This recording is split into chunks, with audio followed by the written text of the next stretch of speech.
ડ્રાઈવરની ગઈકાલે 20:00 સાંજે ધરપકડ કરવામાં આવી છે અને ડ્રાઈવરનું નિવેદન લેવામાં આવેલું છે.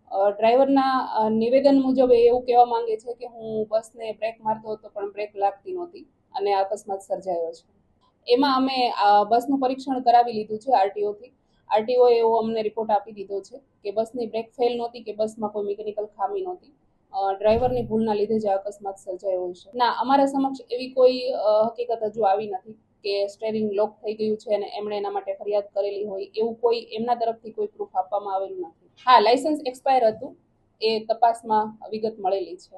એજન્સીને અમે પોલીસ સમક્ષ હાજર રહેવા માટે નોટિસ આપી છે અને એજન્સી આજે અમારા સમક્ષ હાજર રહેવાની છે. એજન્સીનું નિવેદન લીધા પછી ખ્યાલ આવશે.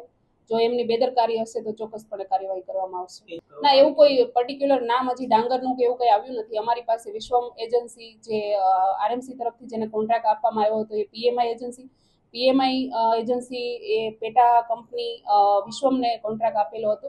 તો અમે વિશ્વમને અને પીએમઆઈના સંચાલકોને જે જવાબદાર માણસો છે એને નોટિસ આપીને પોલીસ સમક્ષ હાજર રહેવા માટે જણાવેલું છે. આરોપીની ધરપકડ કરેલી છે અને એને અમારે જે વિગત લેવાની હતી કે એમના જે સ્ટેટમેન્ટ લેવાના હતા એ લેવાઈ ગયા છે અને હવે અમે એમને સમય પૂરો થતા કોર્ટમાં રજૂ કરીશું. શું મેડમ એના નિવેદનમાં શું પ્રાથમિક શું સામે આવે છે?